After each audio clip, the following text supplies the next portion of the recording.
Empezamos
un ratito.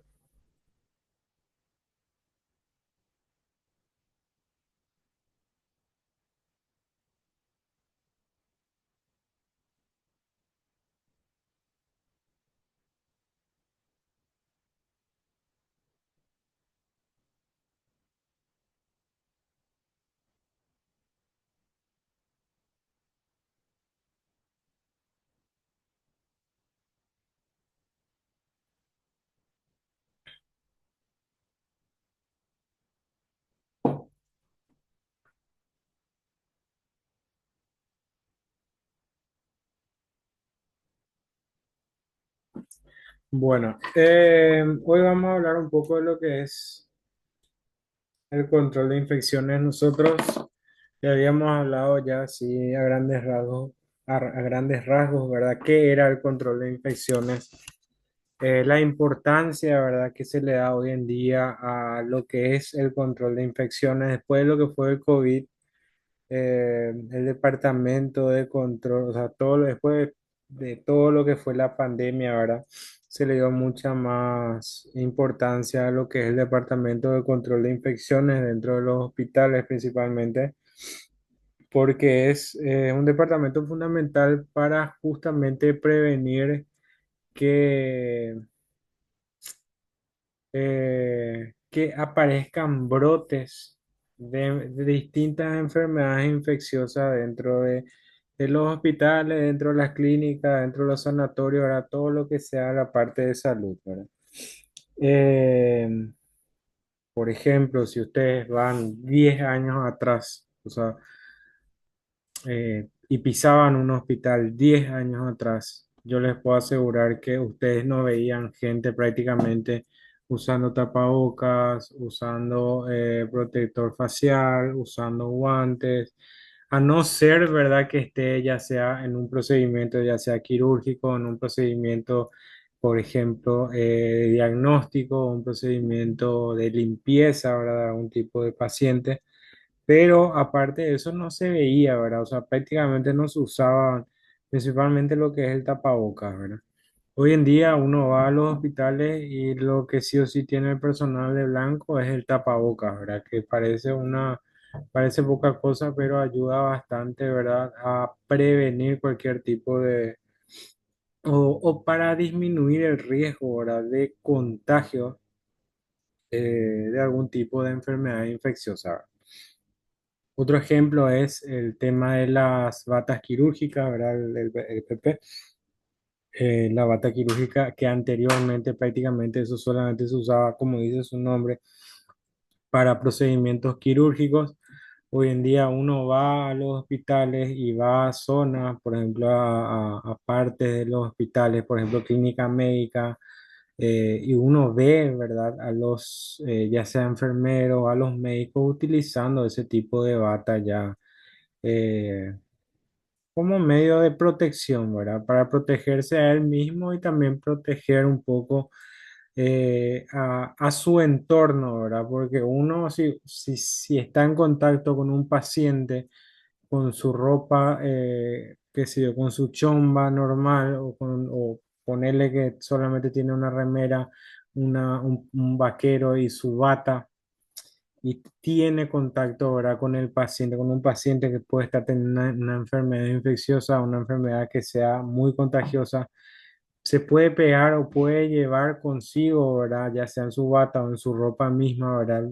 Este tipo de microorganismo que está teniendo el paciente, eso lleva a su casa y en su casa le puede tranquilamente contagiar, ya sea a su esposa, a sus hijos, a su madre, a su padre, o sea, algún familiar, ¿verdad? Entonces, después de lo que fue el COVID, se tuvo mucha más, eh, se le dio mucha más importancia en ese sentido, o sea, se dio realmente la importancia porque hubieron muchísimos contagios ahora en la parte, por ejemplo, del sector salud, del personal de blanco, ¿verdad?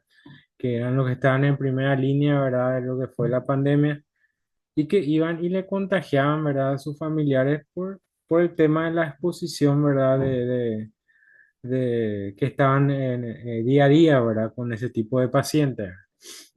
Fue muy difícil en esa época. Yo también yo también estaba trabajando en esa época en la parte del laboratorio y costó bastante el tema de acostumbrarse, ¿verdad? A utilizar todos esos, eh, ya sea guantes, ya sea mascarilla, ya sea protector ocular, protector facial, la bata quirúrgica. Costó bastante realmente acostumbrarse porque al comienzo entorpecía bastante el trabajo si uno no estaba acostumbrado.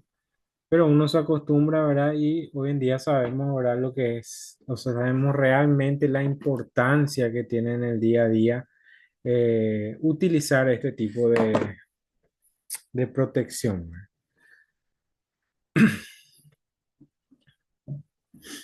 Porque es importante entonces lo que es la limpieza hospitalaria dentro de lo que es el control de infección.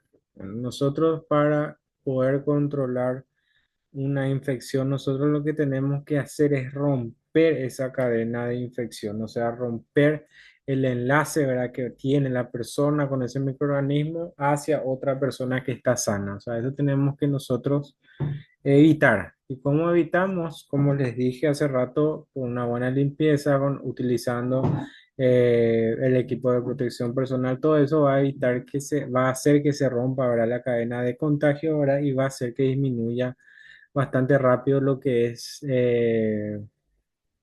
la tasa, ¿verdad? De infectados dentro de un lugar específico, ¿verdad? Las infecciones no aparecen, tenemos que saber eso, que no aparecen de la nada, siguen una cadena, ¿verdad? Un microorganismo obviamente necesita de un lugar, ¿verdad? O sea, necesita una persona para poder reproducirse o replicarse en el caso de, de los virus y necesitan otro microorganismo, o sea, otro organismo, ¿verdad? Donde se pueda trasladar, ¿verdad? O al que pueda contagiar, en donde pueda entrar y pueda también dentro de ese organismo multiplicarse, replicarse, dividirse, ¿verdad? Y poder así ir contagiando y contagiando, ¿verdad? También tiene que haber una vía, ¿verdad? Y mientras la vía sea más directa, obviamente el contagio es mucho más rápido. Por ejemplo, si tenemos en cuenta eh, cómo se transmite el COVID, que el COVID se transmite, sabemos hoy en día, mediante aerosoles, ¿verdad? Que nosotros generamos cuando hablamos o cuando tosemos, cuando estornudamos, ¿verdad? Obviamente el contagio de persona a persona va a ser mucho más directa. Sin embargo, por ejemplo, también tenemos el dengue, que el dengue sabemos que es, o sea, yo no le puedo contagiar a una persona que está conmigo si no viene un mosquito a picarme y sacarme la sangre, ¿verdad? En mi sangre que esté el virus del dengue y se tiene que ir sí o sí a picarle a otra persona para poder transmitir el virus del dengue. O sea, el contagio es mucho más, o sea, es mucho más complicado que lo que son las enfermedades respiratorias, es mucho más directa a las enfermedades respiratorias. Obviamente que hay épocas del año, ¿verdad? Que la cantidad de mosquitos es impresionante, ¿verdad? Como por ejemplo el verano. O sea, ahora ya estamos entrando en primavera y verano, que hay una cantidad excesiva de mosquitos, ya la cantidad de criaderos que hay, entonces el contagio se hace mucho más fácil, ¿verdad? Pero teniendo en comparación, ¿verdad? Con las enfermedades respiratorias, obviamente las enfermedades respiratorias es mucho más fácil, ¿verdad? Contraer, es mucho más fácil infectarse, ¿verdad? ¿Dónde vamos a intervenir nosotros para evitar justamente este tipo o para cortar la cadena, ¿verdad? O romper la cadena de infección, rompiendo así el ciclo de contagio? Primero que nada, eliminando el reservorio. O sea, nosotros sabemos, ahora tenemos que identificar el, cuál es el microorganismo que está causando, ¿verdad? El brote de infección dentro de un lugar específico. Entonces, mediante eso, sabiendo a qué nos estamos enfrentando y cómo se contagia esa enfermedad, nosotros tenemos que atacar, ¿verdad? Si es una enfermedad respiratoria, bueno, tenemos que empezar a utilizar ya sea guantes, tenemos que empezar a utilizar protectores faciales, tenemos que empezar a utilizar tapabocas, ¿verdad? Todo eso para evitar y para romper la cadena. Ahora, si nos estamos enfrentando a un brote de dengue, de Zika o chikungunya, bueno, nosotros tenemos que saber identificar los focos, ¿verdad? O sea, el lugar donde puede haber la reproducción, ¿verdad? De este mosquito, ¿verdad? Porque sabemos que se transmite mediante la picadura de un mosquito y eliminar esos criaderos en sí, ¿verdad? Eh, y eso va a hacer que disminuya la cantidad de mosquitos, obviamente, y eso va a hacer también que disminuya la cantidad de contagiados, ya sea dentro del hospital o en la zona misma, ¿verdad? Rompiendo así la vía de transmisión, el correcto manejo también de equipos y de higiene de manos van a evitar que el microorganismo se propague al momento de nosotros hacer las diferentes limpiezas, ¿verdad? Dentro de las áreas de los hospitales, utilizando, obviamente si yo agarro y solamente limpio con agua, tipo le tiro agua con jabón o agua con desodorante ambiente, obviamente que yo no voy a estar haciendo una buena limpieza o ni una buena desinfección, ¿verdad? De esa área. Entonces siempre tenemos que utilizar los productos correspondientes. Principios de la microbiología aplicada a los hospitales son hábitat de distintos tipos de microorganismos. Nosotros, o sea, yo ya le había hablado que en los hospitales en sí son lugares donde acuden muchas personas, día a día acuden muchas personas y hay un gran porcentaje de esas personas que están con algún tipo de enfermedad. Tenemos que saber que no todas las enfermedades son iguales, porque hay enfermedades infecciosas y hay enfermedades que no son infecciosas. Ya habíamos hablado también de eso, yo ya les había hablado de una diferencia, por ejemplo, teniendo en cuenta la diabetes. La diabetes no es una enfermedad que yo le pueda contagiar qué sé yo, a una persona que está viviendo conmigo, una persona que trabaja conmigo, ¿verdad? O sea, eso no se transmite. Una hipertensión arterial tampoco no se transmite, una insuficiencia cardíaca tampoco se transmite, ¿verdad? Pero después hay enfermedades infecciosas que sí se transmiten, como por ejemplo el COVID, la influenza, el adenovirus, el dengue, el Zika, el chikungunya, o sea, hay un montón de enfermedades que sí se transmiten. ¿Y por qué esas se pueden transmitir y las otras no? Porque las enfermedades infecciosas están producidas, o sea, son producidas por un microorganismo. ¿Cuáles son los microorganismos más comunes, verdad? No son los únicos, pero son los más comunes que causan este tipo de enfermedades, un ratito, que causan este tipo de enfermedades infecciosas. Están las bacterias que causan la mayoría de las infecciones, como por ejemplo infecciones de la piel, que es causada por los estafilococos, el Clostridio difficile, que causa también un poco de gastroenteritis. O sea, hay un montón de bacterias que pueden causar un montón de patologías, ahora ya sea de la piel, de la garganta, de las vías urinarias, del tracto gastrointestinal, de las vías respiratorias, o sea, pueden causar, dependiendo de dónde vayan y colonicen, qué parte del cuerpo colonicen, van a generar los diferentes tipos de síntomas. Luego están los virus, que son más pequeños que las bacterias. necesitan sí o sí de un huésped para poder vivir. O sea, necesitan entrar, ingresar en el cuerpo de una persona para poder reproducir, o sea, replicarse, ¿verdad? Y poder seguir su ciclo de infección. Dentro de los virus también tenemos un montón de enfermedades que pueden causar, prácticamente causan las mismas enfermedades que las bacterias, solamente que capaz el cuadro clínico sea un poco más, sea diferente, ¿verdad? En el caso de que los síntomas capaz tarden más tiempo en aparecer por el tema de la incubación que tiene que tener el virus dentro del cuerpo para que pueda aparecer los síntomas. En el caso de las bacterias, la enfermedad es mucho más rápida. Si yo hoy como una manzana que está contaminado con una bacteria del Clostridium difficile y yo capaz a la tarde o a la noche yo ya esté presentando algún tipo de síntoma, ya sea esté ya con un dolor abdominal, ya sea esté con vómitos, náuseas, vómitos o diarrea inclusive. ¿Por qué eso? Porque las bacterias se reproducen muy rápidamente. Se reproducen por un proceso que se llama fisión binaria, o sea, ellos no necesitan de una bacteria macho y una bacteria hembra para poder reproducirse, sino que una bacteria misma se reproduce en dos, o sea, se separa, se generan dos bacterias idénticas a la madre.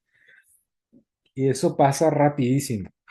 Sin embargo, los virus sí tardan mucho más en replicarse, porque el virus tiene que ingresar dentro del cuerpo, tiene que viajar a una célula específica del cuerpo, porque no es que afecta a cualquier célula.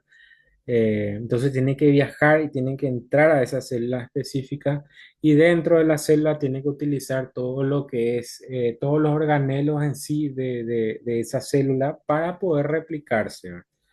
Y eso tarda, lleva un poco más su tiempo. Entonces siempre van a escuchar cuando es una enfermedad viral, siempre van a escuchar así, no, ese tiene que incubar o tiene un periodo de incubación de tantos días, ¿verdad? Que es un aproximado, ¿verdad? No, nunca va a ser exacto, ¿verdad? Luego están los hongos también que pueden causar infecciones en pacientes con sistema inmune debilitado. Los hongos también son enfermedades. Las enfermedades fúngicas o micóticas generalmente son enfermedades eh, que aprovechan ciertas situaciones, ¿verdad? Dentro del cuerpo de una persona, ¿verdad? Y generalmente una de las principales es que la persona esté con una inmunodepresión, o sea, que esté inmunodeprimido, que tenga las defensas bajas, quiere decir. ¿Qué puede causar que una persona tenga las defensas bajas? Una enfermedad muy grave, ¿verdad? Que le haya debilitado bastante su sistema inmune. Las enfermedades virales bajan bastante las defensas. Una de las principales enfermedades virales que bajan bastante las defensas es el HIV, ¿verdad? El virus de inmunodeficiencia humana que puede, pues, convertirse en SIDA. Y todo eso, ¿verdad? Esa disminución de las defensas favorece, ¿verdad? Que puedan crecer y que puedan generar algún tipo de enfermedad los hongos. Y los hongos pueden también generar enfermedades, ya sea de la piel, de las manos, de las uñas, de enfermedades respiratorias, enfermedades gastrointestinales, enfermedades de las vías urinarias, o sea, un montón de enfermedades también. Otro tipo de microorganismos o de organismos, ¿verdad? Que también pueden generar un tipo de enfermedad infecciosa son los parásitos.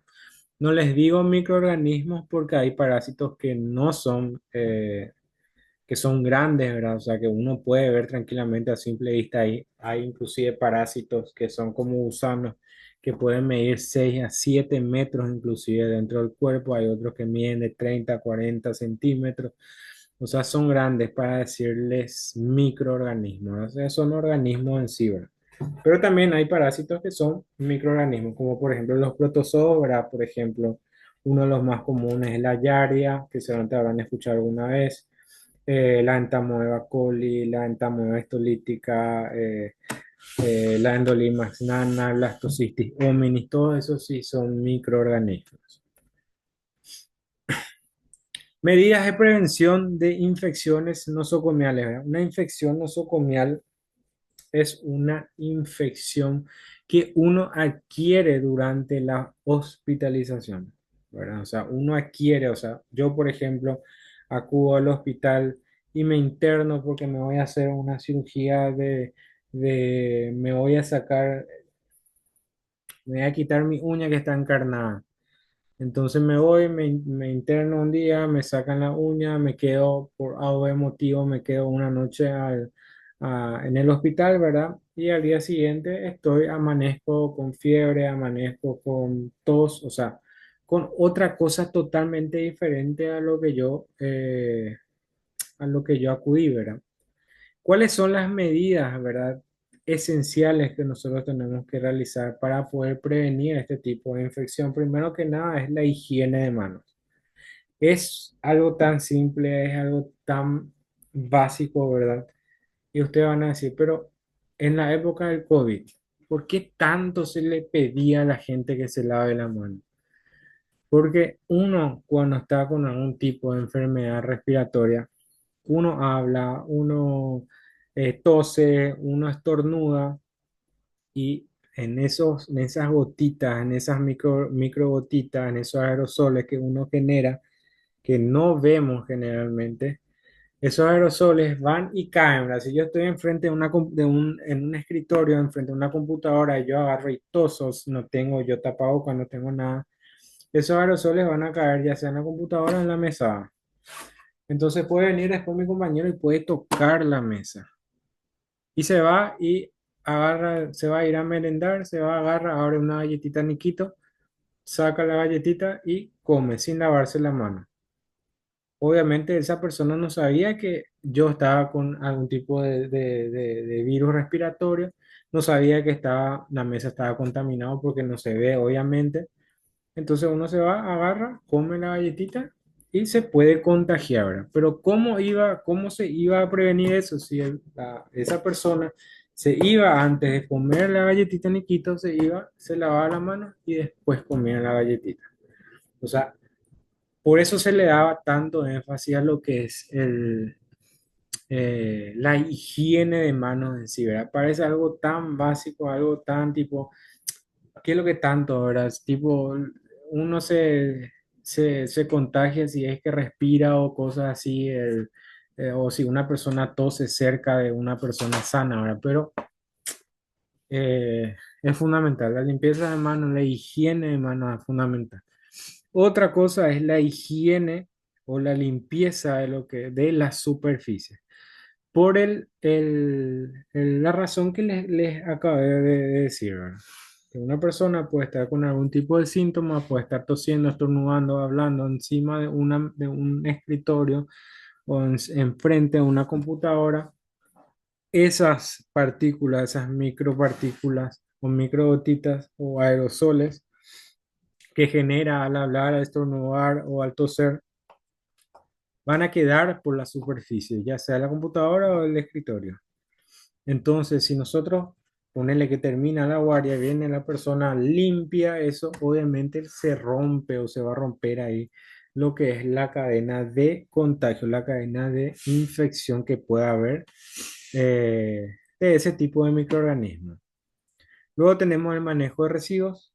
Nosotros ya hablamos bastante de lo que es el manejo de residuos. Nosotros no podemos desechar cualquier tipo de residuo en cualquier bolsa, ¿verdad? Porque van a ver que hay distintos colores de bolsa y yo no puedo estar tirando un material que, por ejemplo, está contaminado, perdón, que está contaminado, por ejemplo, con orina o con sangre, ¿verdad? De un paciente, no puedo estar tirando en una bolsa negra que es para residuos normales. Eso yo tengo que estar tirando en una bolsa blanca, una bolsa roja que es para residuos patológicos. Lo mismo, yo no puedo estar tirando una hoja de papel que es donde yo estaba escribiendo mis pendientes, agarro y tiro en una bolsa blanca.